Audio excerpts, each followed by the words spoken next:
May isang awitin na umuso noon, kung matatandaan natin, may isang linya dyan. Sabi niya, a rose will bloom, it then will fade. So does a youth, so does the fairest maid. And there's another poem by Robert Herrick, 1648 pa, to the virgins to make much of time. Sariwain natin ang ilang linya mula dito. Gather your rosebuds while you may, old time is still a-flying, and the same flower that smiles today, tomorrow will be dying. The glorious lamp of heaven, the sun, the higher he's a-getting, the sooner will his race be run, and nearer his to setting. That age is best, which is the first, when youth and blood are warmer, but being spent the worst and worst, time still succeed the former. Then be not coy, but use your time, and while you may, go merry.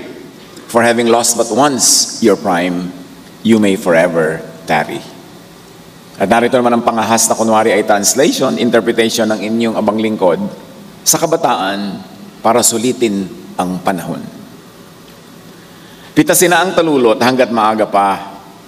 Panahoy lumilipad, maya-maya'y lampas na. Ang sariwang bulaklak na ngayon mahalina, sa iilang sandali ay malalanta na. Ang liwanag ng langit, ang maningning na araw habang papaitaas sa rurok ng landas, sa takdang pagbaba ay palapit naman, sa ilang saglit lang ay lulubog agad. Sa panahon ng kabataan ay walang kasing inam kung kailan ang dugo ay buhay na buhay. Ngunit pag pinalampas, kung lakas ay sinayang, lulumain ang lahat ng panahong daraan. Huwag maging mahiyain, panahon ay gamitin. Habang maaari pa, magkaroon ng papa.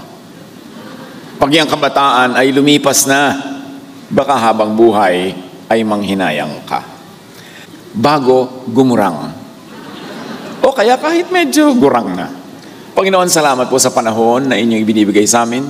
Salamat sa lahat ng pagkakataon na kayo ay makilala. Malasap ang ganda ng buhay. Mangusap po kayo sa amin at turuan kami upang ang magaganda niyong layunin sa amin ay maganap to the fullest. Salamat po sa buhay. Father, we thank you and praise you in the name of Jesus. Ecclesiastes 12, 1-7. Don't let the excitement of youth cause you to forget your Creator.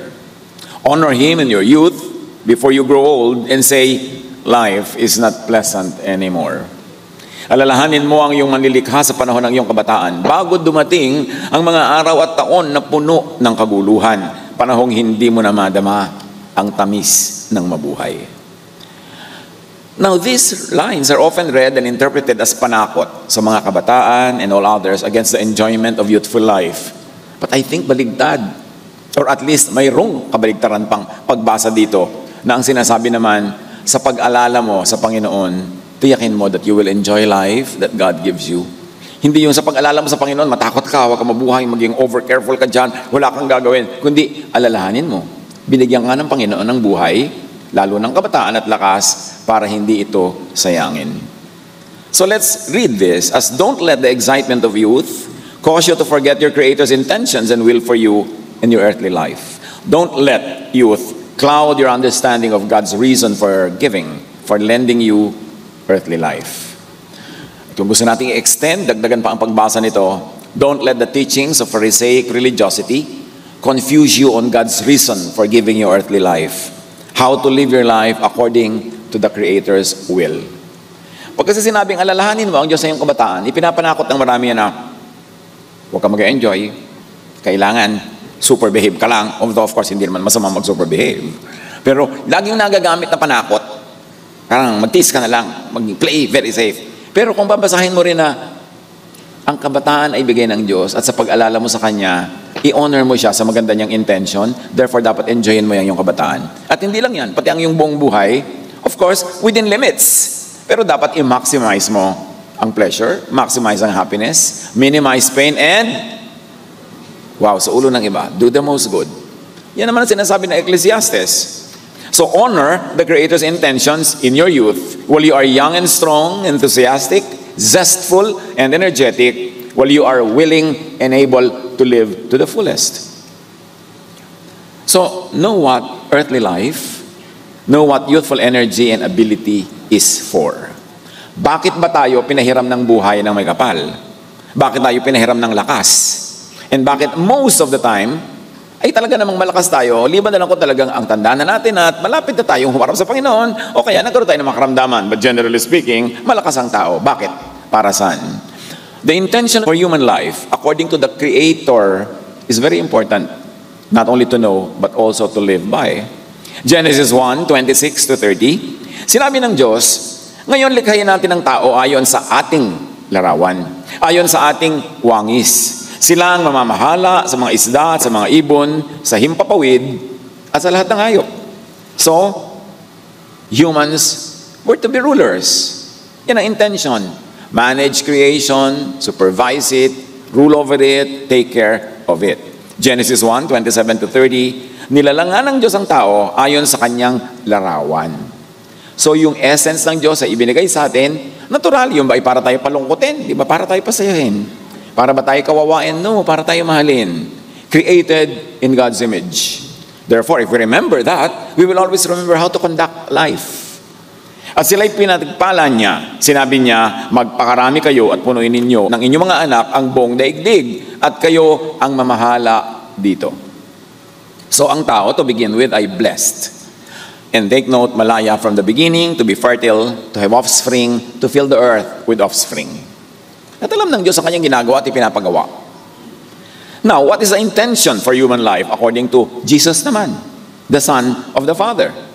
According to the Son of the Creator and the Savior of humanity. John 10:7-10. I am the gate for the sheep. All, in may add in a parenthesis, all fake shepherds who came before me were thieves and robbers. And why did I add that? Kasi Jesus is depicting himself as the true shepherd, the correct and loving shepherd. Of course, meron itong unsaid, meron itong contrast, may reflection, yung fake shepherds. Sabi niya, ako ang totoong pastol. But the true sheep did not listen to them. So Jesus was alluding to fake shepherd or fake shepherds. Sabi niya, pero meron namang mga totoong tupa ko na hindi nakinig sa kanila sa buong panahon. May mga hindi nakinig, naniwala, sumunod sa mga fake shepherds na nauna. At para dito, kung interesado kayong ipursu kung sino o sino-sino mga fake shepherd na yan, study history. Because all throughout the history of Israel, there had always been people who were outside the center of civilized life, na hindi sila laging kasali ng majority. Interesting study. May mga kawan ng Most High God sa kasaysayan na hindi naniwala, nakinig o sumunod sa mga fake shepherds na tinutukoy ni Jesus. But that is another study. Ang atin ngayong nais pagtuunan ng pansin, what is the meaning of life? What is the purpose of life? And how should life be conducted according to God the Father who created, and now according to Jesus, the Son of God, who saved people. From what? From a wrong-headed mission in life, from a wrong kind of way of living, at gusto niya itama. At sabi niya sa John 10:7-10, pakatandaan ninyo, ako ang pinto ang dinaraanan ng mga tupa. Ang mga nauna sa akin ay mga magnanakaw at mga tulisan. So may mga nauna kay Jesus na mga fake shepherds. Sabi niya, ang mga nauna sa akin ay mga magnanakaw at mga tulisan, ngunit hindi sila pinakinggan ng mga tupa. Ako ang pintuan. Ang sino mang pumapasok sa pamamagitan ko ay maliligtas. Maliligtas from what? From the fake shepherds and from the fake teachings. Maliligtas mula roon ang mga tupa. Papasok siya at lalabas at makakatagpo ng pastulan. So ang mga sumusunod kay Jesus, sabi niya ay para mga tupa na may gate na bukas, hindi sila nakakulong. Sila ay maglalabas-masok, maghahanap ng mga kain ng damo, ng mga sariwang damo, ng magagandang tubig, namin ganoon. Hindi sila kulong. Sila ay free to find pasture and to find fulfillment and enjoyment and satisfaction. Tapos dagdag pa ni Jesus, dumarating ang magnanakaw para lang magnakaw, pumatay at manira. Obviously, may tinutukoy si Jesus na gusto niyang iadya mula sa mga yon ang kanya mga tupa.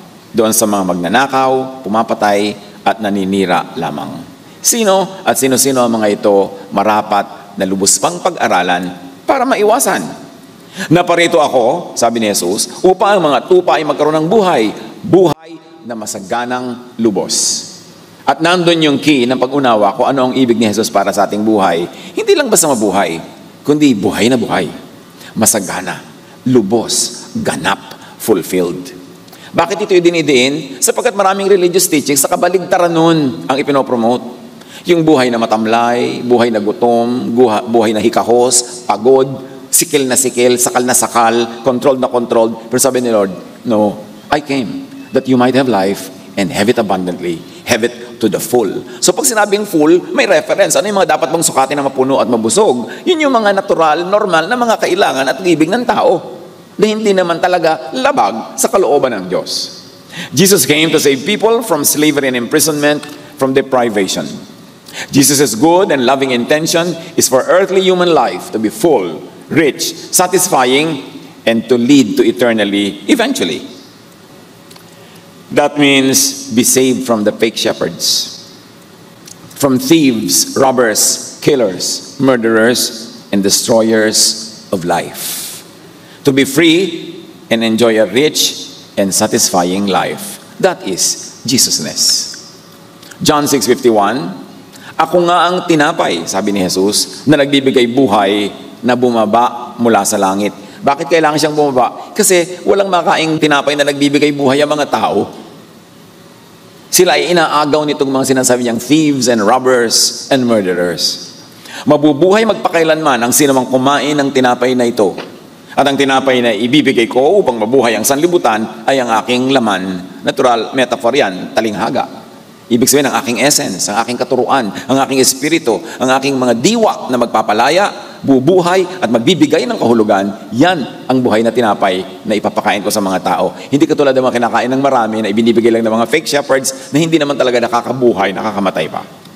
John 11:25, Jesus said to her, I am the resurrection and the life. The one who believes in me will live even though they die. Ako ang muling pagkabuhay at ang buhay.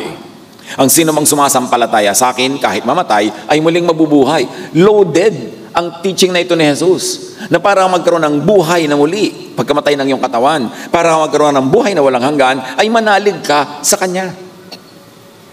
At hindi sapat na naniniwala ako sa iyo, Jesus. No, manalig ka, sumunod at mamuhay ayon sa Kanyang katuruan. At ang katuruan niya ay love.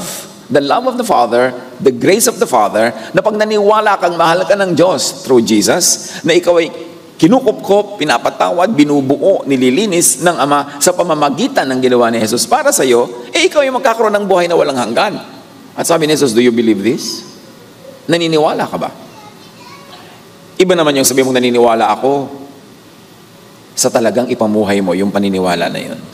Na naniniwala ka na ang grasya ni Jesus ay sapat para sa iyo, na hindi ka kulang o kulang ka man, napupuno lahat yon ni Jesus pag naniniwala ka sa Kanya. Na ang paniniwala niya sa mahirap magagap na ideya ng love, restoration, forgiveness, ay nagaganap ang pagkakaligtas mo mula sa parusa ng mga na ipinapataw ng law, ng religion, ng mga tao, ay lumalaya tayo pag nananalig tayo kay Jesus. Hindi lang sa Kanyang personality, but very importantly, sa Kanyang essence, sa Kanyang spirit, sa Kanyang teaching. Madaling malaman kung naniniwala ka talaga kay Jesus. Nakakaramdam ka sa loob ng dibdib mo ng kalayaan, ng gaan, ng luwag, hindi ng hirap, hindi ng sikip, hindi ng sakal. Kayo lang, tayo lang, personal lang, ang makakapagsabing, oo nga, naniniwala ako. Kasi nararamdaman ko yung kalayaan, yung luwag ng dibdib na sinasabi niya. Useless yung sabi naniniwala ako, oo, naniniwala ako, pero eto ka ngayon, nabubuhay sa takot, nabubuhay sa guilt, nabubuhay sa hirap ng loob at dibdib. Paano yun? Sabi ni Jesus, fear not, I have overcome the world. My peace I give to you. So, nasa iyo ba yung peace? Malalaman mo. Kung nasa iyo o wala, therefore malalaman mo kung naniniwala ka ba talaga o hindi. O, naintindihan mo ba talaga kung ano yung dapat paniwalaan. Ano ba ang pinag-aaralan para paniwalaan? Yan ba ay umuuwi, umahantong sa kalayaan, sa kapayapaan, sa katahimikan ng loob, sa pag-ibig sa Diyos, sa sarili at sa kapwa? It is easy to tell. John 14:19, kaunting panahon na lamang at hindi na ako makikita ng sanlibutang ito, sabi ni Jesus. Ngunit ako'y makikita ninyo, sapagkat buhay ako, mabubuhay rin kayo. Dahil tinanggap nyo ako, dahil naniniwala kayo sa akin, dahil ang Espiritu ko'y nasa inyo, dahil kayo ang Espiritu at tahanan ng Diyos Ama, kayo ang tinatahanan ng Espiritong Banal, therefore, buhay kayo. Mamatay man ang inyong katawan, ang inyong espiritu ay patuloy na mabubuhay dahil nanalig kayo sa akin. Salvation by faith in Jesus. John 10:10, the thief comes only to steal and kill and destroy. I have come that they may have life and have it to the full. Malinaw yun kay Jesus. Huwag tayong padaya sa kung ano mga religious teachings na ang gusto nila sa buhay mo ay puro tiis na lang, puro hirap na lang, puro kasalatan, puro pagdurusa, puro nalang kakulangan. Kasi si Jesus sabi niya, ang nais kong buhay para sa inyo ay ganap, puno, satisfying. Now, what to do in life according to Solomon the wisest? Sa pag-aaral na ito ay tinignan natin, bagamat silip lang naman dahil kailangan nito, mahaba talaga at malalim na aralan, sinilip natin ano ba ang ibig ng Diyos na lumikha, ng Diyos Ama para sa buhay, ano ang ibig ng Diyos Anak para sa buhay, at ngayon ano ang ibig ng pinakamatalinong taong. Ang Biblia na mismo ang nagsasabi. Anong ibig ni Solomon? Anong turo ni Solomon tungkol sa buhay?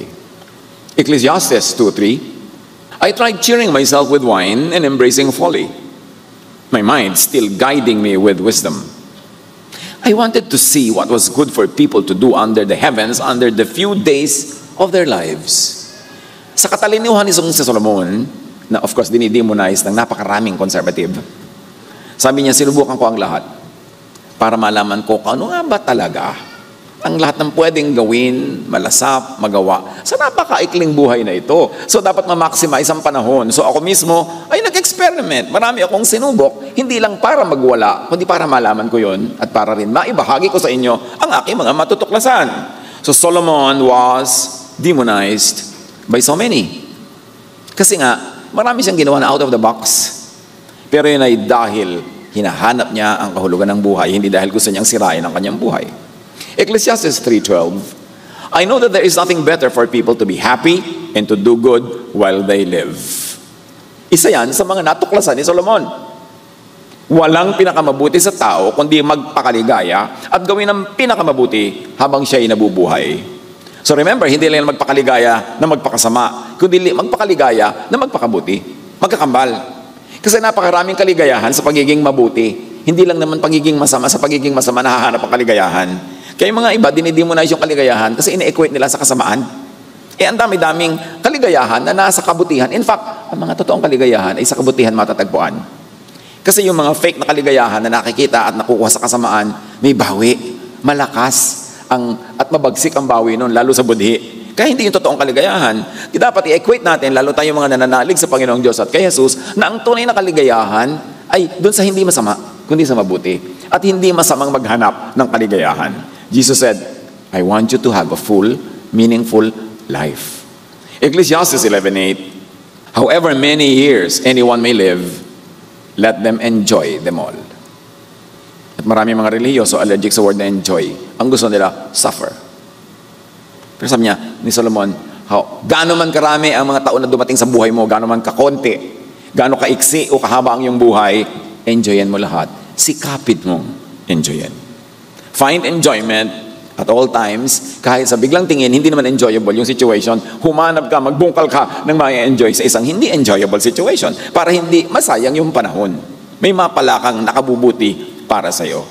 Ecclesiastes 12:1-7, alalahanin mo ang Diyos bago makubli ang sikat ng araw, bago magdilim ang buwan at mga bituin, bago ka matabunan ng makapal at madilim na ulap. Hindi naman yung bituin na magdidilim, hindi yung araw kundi ang ating paningin.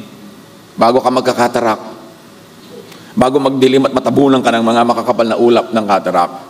Tingnan mo na ang dapat tingnan, panoorin mo na ang dapat panoorin, enjoyin mo ang dapat makita kasi hindi laging malinaw ang iyong mata.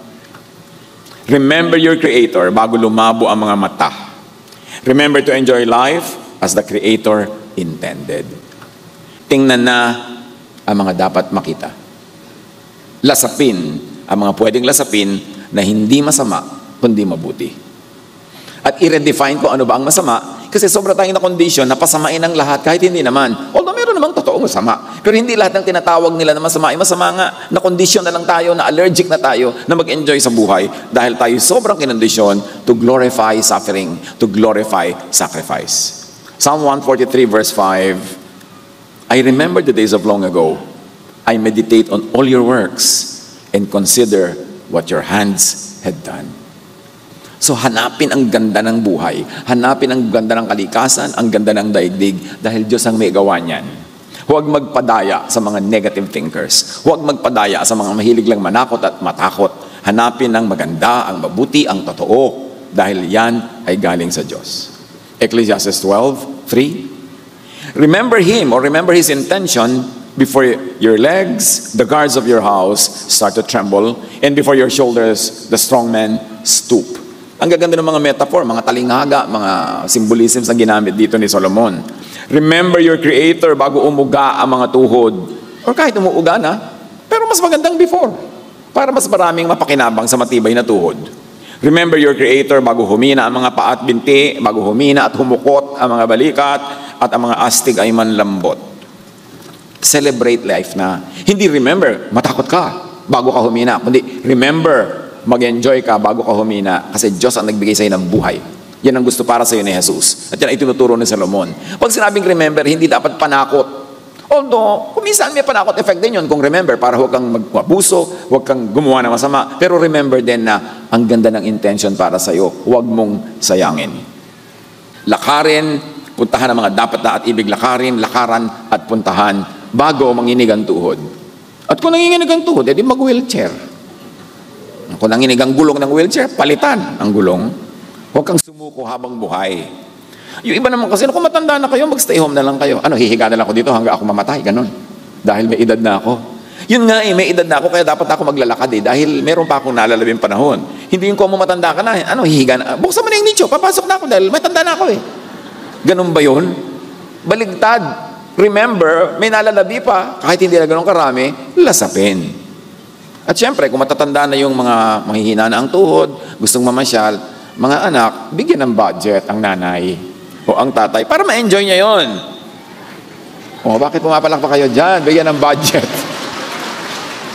Yung sa inyong budget ng mga young people na biyahe ng biyahe, bawasan nyo ng 50%, ibigay nyo sa mga magulang nyo at mga lolo't lola nyo. Kasi, di ba, tinatawag-tawag na sila ng kabilang dako. So, kailangan, bago sila magpatawag doon, maipasyal muna sila sa mundong ito. Dahil hindi ka naman laging nandito, lilipat ka doon sa kabila. Di habang nandito, huwag kayo magkakaroon ng matandang attitude.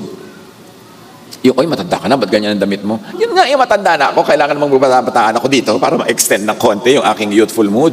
Hindi yung matanda ka na, magpusod ka na dyan, huwag ka na magkulay ng buhok at umupo ka na. Forever. James 4:14. Hindi nga ninyo alam kung ano ang mangyayari sa inyo sa araw ng bukas?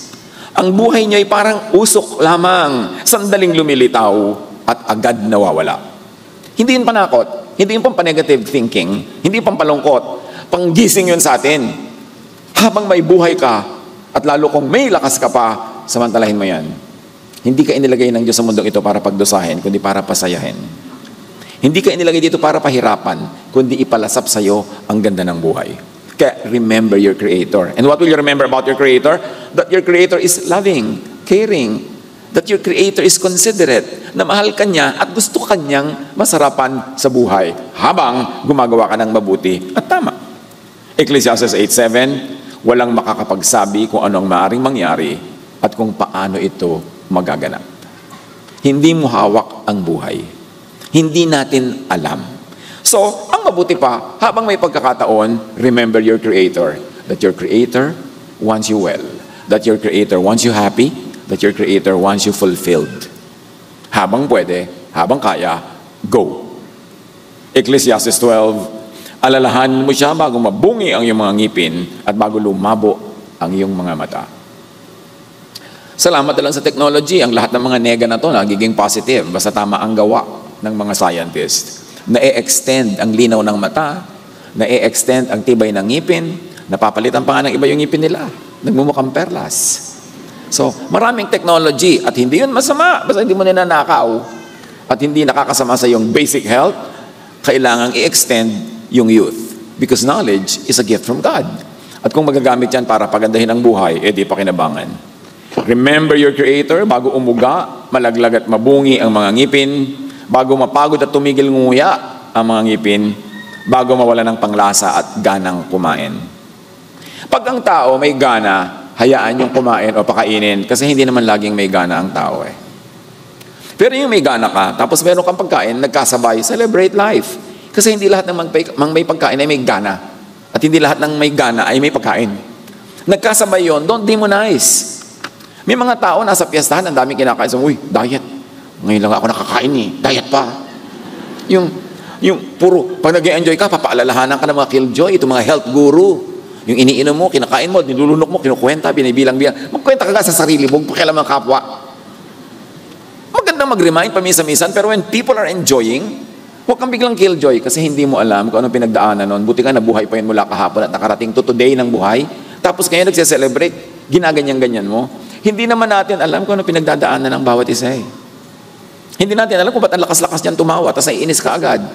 Malay mo ngayon lang yan nakatawa after 3 years nang hindi makatawa-tawa. Tapos iirapan mo agad. Magagalit ka agad sa mga taong nag-enjoy. Some of them have barely survived yesterday to be alive today. Ecclesiastes 9:9, enjoy life with your wife. O kung wife naman, enjoy life with your husband, whom you love, all the days of this meaningless life that God has given you under the sun. All your meaningless days. For this is your lot in life and in your toilsome labor under the sun. Iyon ang iyong bahagi at bunga ng iyong pinagpaguran sa maikling buhay na ito. Samantalahin daw ang presence na kasama mo ang iyong minamahal, kasi hindi naman laging present yung minamahal mo, o hindi mo laging minamahal yung present. At laging hindi naman present yung nagmamahal sa'yo, o minamahal ka nung present sa buhay mo. Ngayon, nagkatiyap-tiyap, mahal mo, magkasama kayo, aba, huwag mo papalampasin. Kasi, napakaganda ng ganun mga sandali. Ecclesiastes 5:18, ito ang isang mabuting bagay na aking nakita, patuloy ni Solomon, nararapat lamang na kumain, uminom at pakinabangan ng isang tao ang mga bunga ng kanyang pinagpaguran sa mundong ito. Sa maikling panahong ibinigay sa kanya ng Diyos, ito ang ating bahagi. So remember, ang ine-enjoy yung pinagpaguran mo, hindi pinagpaguran ng iba. Paminsan-minsan, nag-enjoy ka rin sa pinagpaguran ng iba, pero hindi naman dapat laging nakaasa ka sa pinagpaguran ng iba, tapos wala kang gustong gawin kundi mag-enjoy. Kasi remember, do the most good. And it is not good to abuse people who are good to you. Produce what you want to consume and give to others who, because of health or age, could not produce. Ecclesiastes 12:4, alalahanin mo siya bago dumating ang panahon na sarado na ang mga pintuan at tumigil na ang tunog ng gilingan, bago dumating ang panahon na madali kang magising sa himig ng mga ibon o ang tunog ng awitin ay tuluyan ng tumigil. Remember your Creator bago humina ang pandinig, bago magsara ang mga tainga. And Ecclesiastes 12:5, remember your Creator before you become fearful of falling and worry about danger in the streets. So remember your Creator, remember na gumala habang kaya. Bago maging matatakoting mahulog, madapa, mabalian ng buto. Bago maging matatakotin sa lahat ng uri ng panganib, real or imagined, remember your Creator, celebrate mobility, celebrate life. Do not obligate children to be mature agad. Huwag sila agad pilitin na mag-behave as old people because they are not yet old. Kaya nga may kanya-kanyang stages ang life. Siyempre na kailangan may guidance, meron tayong konting preservations about avoiding danger or needless danger, pero dapat ang tao, habang kaya niyang kumilos, celebrate niya yun.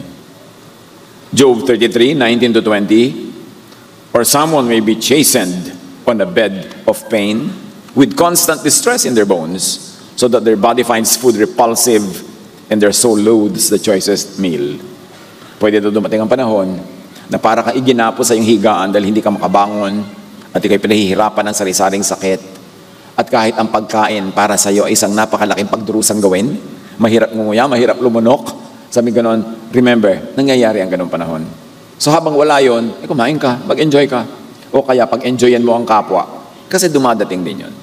At kung sakasakali na nasa sadla ka sa ganong mahirap na panahon, itong isipin mo, this too will pass. Lilipas din ito. Lilipas din ang lahat ng hirap. Lilipas ang lahat. Hindi yan permanent. Nothing is permanent. Poverty or wealth, difficulty or ease, lumilipas ang lahat. So habang nandun yung maganda, enjoy it. At pag dumadaan ka sa mahirap, lampasan mo and look forward sa panahon na lalampas ka rin dyan. Sabi na iba, paano kung kamatayon ka ng hirap? O di lumipas ka rin. Nabuhay ka na sa kabilang buhay, di lumampas ka rin. Dahil lalampas at lalampas yan. Dapat positive ang paningin mo. Psalm 31:10, my life is consumed by anguish, and my years by groaning. My strength fails because of my affliction, and my bones grow weak. Little by little, nararamdaman ito pag nagkakaedad. So ang prayer lang natin, little lang talaga, huwag maging masyado. At kung maging masyado man, ay maging madali lang at malampasan. At kung hindi man malampasan, ay look forward tayo to that final redemption when we will wake up. Kaharap natin ang Panginoon ang lumikha sa atin, free from all the pain. Pero habang dumadaan tayo sa iba-ibang mga stages, always look for the brighter side of things and invent enjoyment even in times of difficulty. Kasi walang perfect. So wala rin perfect suffering. Makakahanap ka pa rin at makakahanap kahit konti ng kaligayahan, kahit sa banig ng kalungkutan. Ecclesiastes 12:5, remember your Creator before your hair turns white like an almond tree in bloom, and you drag along without energy like a dying grasshopper. Nakita niyo yung mga poetic devices dito na pag-describe. Alalahanin mo na ang Diyos bago mo kalad ka rin na yung sarili na parang tipaklong na naghihingalo. Can you imagine the description? Because that can happen. And pag nangyari, huwag pagtakahan. Ganun talaga ang buhay. So ang mahalaga, maximize all the good times to minimize the badness of bad times kung meron ngang bad times, which is the topic na iba pang usapin. Ang mahalaga lang, tinuturo ni Solomon, mga kapatid, remember your Creator bago tuluyang manghina. At yung mga may kalakasan, nasa katanghali ang tapat ng kanilang buhay, huwag killjoyin, huwag ikulong, huwag itali, hayaan silang malasap. Yung kaligayahang ipinalalasap ng katawang malakas, malusog, at bata-bata pa. Ecclesiastes 11:9, magala ka binata sa panahon ng iyong kabataan. Gawin mo ang gusto mo at lahat ng kaakit-akit sa paningin mo. Ngunit tandaan mo ang lahat ng ito'y ipagsusulit sa Diyos. So meron ding warning na ilagay mo sa tama. Mag-enjoy ka pero ilagay mo sa tama dahil may accountability. Yung accountability, para saan ba yon? For enjoying or for not enjoying life? Basahin natin both ways. Bata ka pa, sabi ganun, tandaan mo, magsusulit ka sa Diyos. Ito ba ay magsusulit ka sa Diyos pag nag-enjoy ka? O magsusulit ka sa Diyos pag hindi ka nag-enjoy kasi sinayang mo yung binibigay niyang life? Of course, we can read it both ways. Lalo na kung saan ba tayo nagkukulang. Nagkukulang ka ba sa enjoyment? Well, magsusulit ka. Ba't ka nagkukulang? Binigyan ka nga. Or sobra ka naman, na napapasama ka na. O sumobra ka, magsusulit ka rin. Kaya both ways, pwede mong i-apply yung accountability na yan. Mananagot ba ang taong in-enjoy o ang hindi in-enjoy ang earthly life na gift ng Creator? Both ways, it can be read. Mananagot ba ang taong in-enjoy o ang hindi in-enjoy at dumating pa si Jesus ang buhay upang among others ay gawing full at masagana? Remember, mananagot ka ba dahil yung buhay na ibinigay sa iyo ng Diyos tapos dumating pa si Jesus para pasaganain, sinayang mo? Mananagot ka ba dahil sa kabila ng itinuro at idiniin ni Solomon na dapat ay enjoyin mo to the max, ay sinayang mo? Think about that. May mga interesting studies na ginawa sa mga taong malapit ng malagutan ng hininga, yung mga nasa palliative care o yung talaga nag-aagaw buhay. And it's interesting to know kung ano mga pinagsisihan nila. Usually, ang pagsisisi nila ay hindi sa mga ginawa, kundi sa mga hindi ginawa. Meron din mga ginawang pinagsisihan, pero mas maraming, sayang, hindi ko ginawa ito, hindi ko ginawa yon, hindi ko ginawa yon. When we are at that point, when we really have to say goodbye to this earthly life, let's make sure that we are not possessed by vain regrets. Mga panghihinayang, mga pagsisisi. So gawin ang dapat gawin at huwag gawin ang hindi dapat gawin para makumonte o mawala ang pagsisisihan. Ecclesiastes 12:5, alalahanin ng lumikha bago lipasan ng pagnanasang sumiping sa minamahal, bago maging para na lang kaming magkapatid. Naririnig niyo kung minsan niya sa mag-asawa, di ba? Para na lang kami magkapatid. So sabi, alalahanin ng lumikha bago dumating na kayo magkapatid. Darating ang araw na tayo pupunta sa huli nating hantungan at marami ang tatangis sa lansangan. So, remember your Creator to enjoy all stages of life with your partner. Dumadating talaga yung time para na lang ang tingin mo sa asawa mo, tiya. Pero bago dumating yon, pwede ba tingnan mo muna si bilang neneng? Para lahat ng stages of your married life ay enjoy kayo. Kasama yan, sinakop ng teaching ng Solomon. Remember your Creator bago lubusang mawala ng interest sa para naman lubos, sulit ang buhay. Ecclesiastes 9:9, enjoy life with your wife, whom you love, during all your brief, pointless life. So remember your Creator bago lumapit at sumapit ang iyong burol at libing o cremation kung yun ang choice mo. Bago ka paglamayan at ipagluksa, celebrate life, enjoy it. Psalm 39:5, you have made my days a mere handbreadth. The span of my years is nothing before you. Everyone is but a breath, even those who seem secure. Isa ka lang hinga. Isang lagot lang ng hininga na yan. Wala na. Don't presume. Hindi natin hawak ang bukas. Psalm 90 verse 12, teach us to number our days that we may gain a heart of wisdom. Hindi kasama sa mga pinag-uusapan ni Solomon yung ating mga dapat gawin, yung mga religious work, mga mission, mga pagtulong sa kapwa. Pero kasama yon. Hindi lang kasama sa discuss yan dito sa Ecclesiastes. Kaya dapat binubuo mo ang pananaw mula sa iba't ibang mga katuruan sa kasulatan para magkaroon ka ng balanced perspective. Ecclesiastes 12:6, yes. Remember your youth now while you are young, before the silver cord of life snaps and the golden bowl is broken. Mga metaphor yan sa mga kaugalian ng ancient Israel, yung mga nagaganap pag may libing, pag may mga namamatay. Pero ang kahulugan lang yan, para sa atin ngayon, remember your Creator now while you are young enough, or while you are feeling young. Remember your Creator bago ma-dead. Ecclesiastes 12:6, don't wait until the water jar is smashed at the spring and the pulley is broken at the well.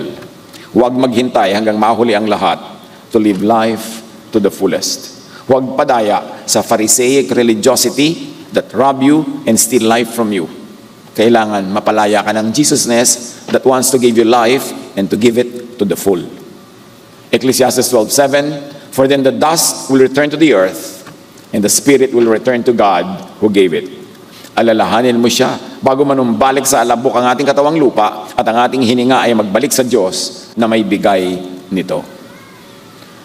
Hihiwalay ang lupang katawan mula sa spirito, mula sa diwa, mula sa life. At kung mula rin sa parang tinatawag ng quantum na energy, frequency, vibration, wave na galing sa lumikha. Darating at darating. Ang espiritong ito na pumisan sa katawan ay hihiwalay muli sa katawan. So habang magkasama yung katawan at espiritu, it's a very unique Goldilocks moment na magkasama yon.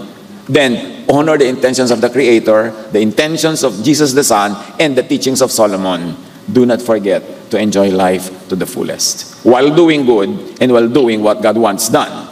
Ecclesiastes 3:20, all go to the same place, all come from dust, and to dust all return. Meaning all physical life. But the spiritual life does not become dust. Napakahalaga na ating makita ang sinasabi even of the sciences of quantum physics, dahil ang gandang window, ang gandang angle na maintindihan ng mga eternal and spiritual things from quantum issues. Hindi lahat naman ay ready to discuss that. Pero yung mga ready, dapat ifurso nyo yan, pag-aralan nyo.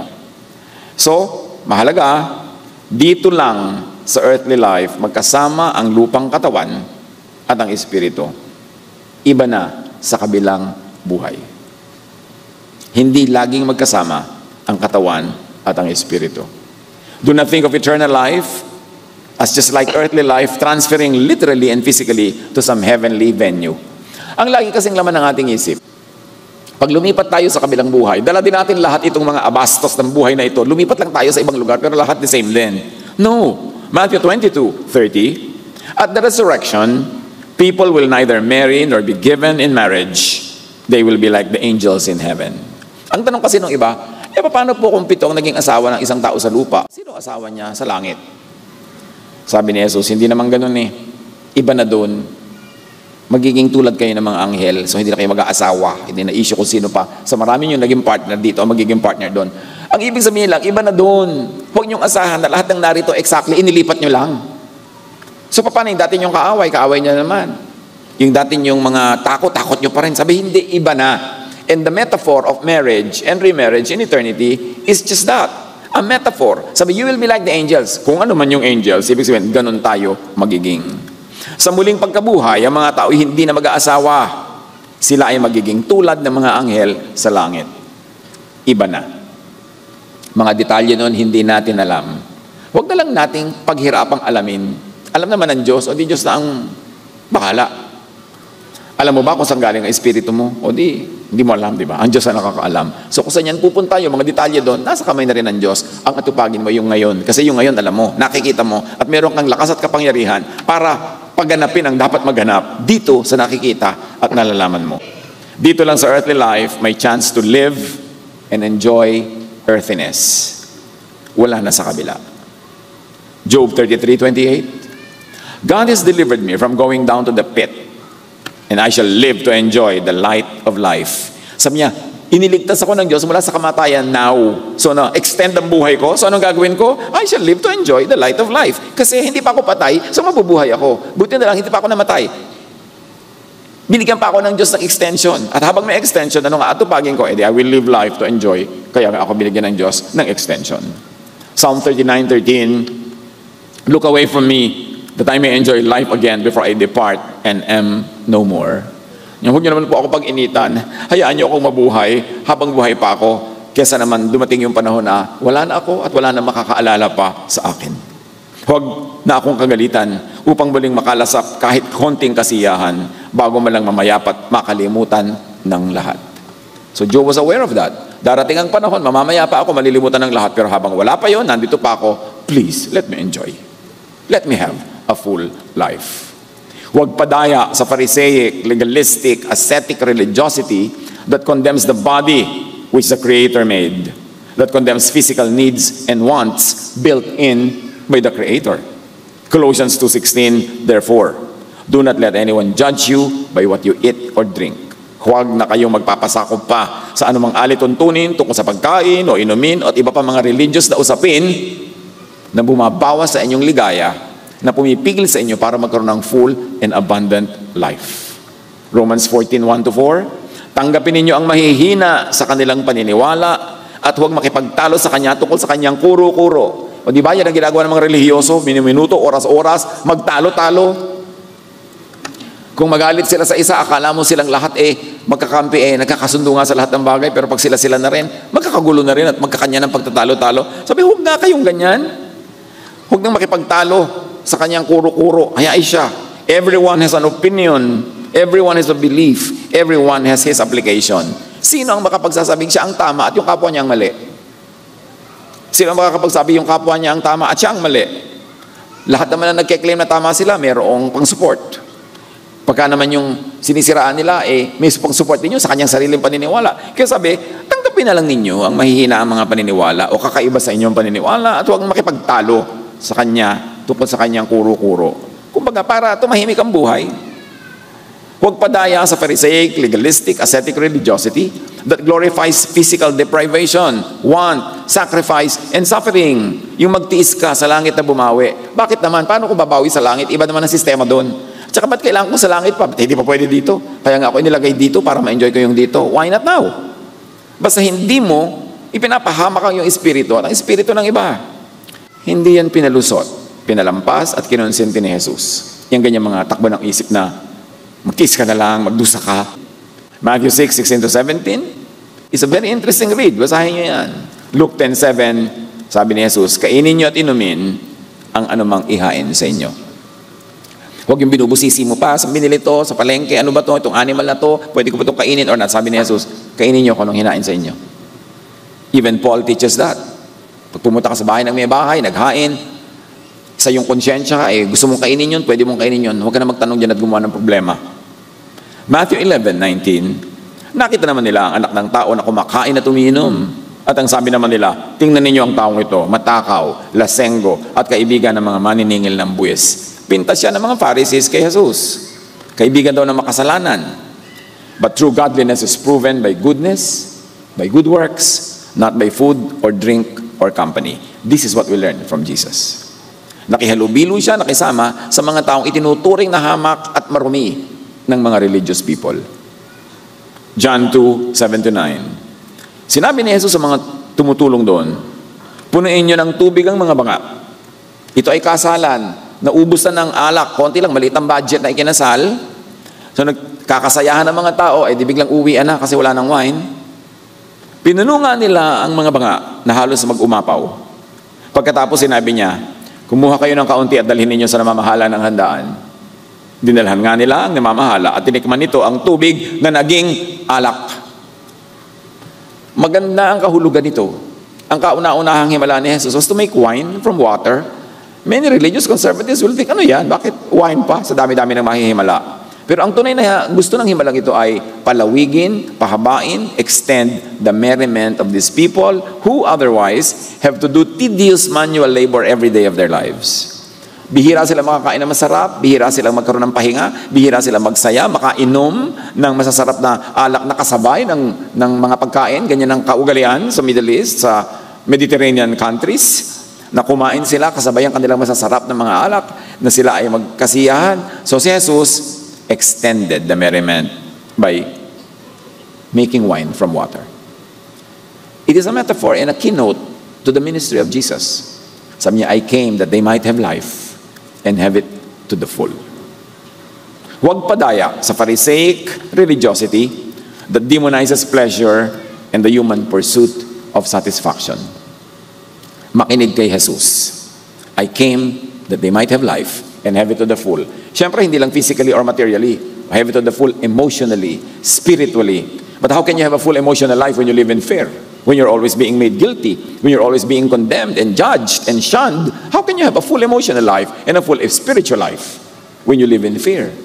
Lahat yan magkakakambal. And Jesus liberates from all that. Pinapalaya niya mga tao mula sa lahat ng ganung uri ng tali at kulungan. John 10:10, the thief comes only to steal and kill and destroy. Identify that thief. I have come that they may have life and have it to the full. Buhay na masagana at lubos. Jesus teaches freedom. Jesus sets free. Although freedom is not a license to blatantly do wrong, to do evil, but freedom is God's gift to us so that we could pursue a full life.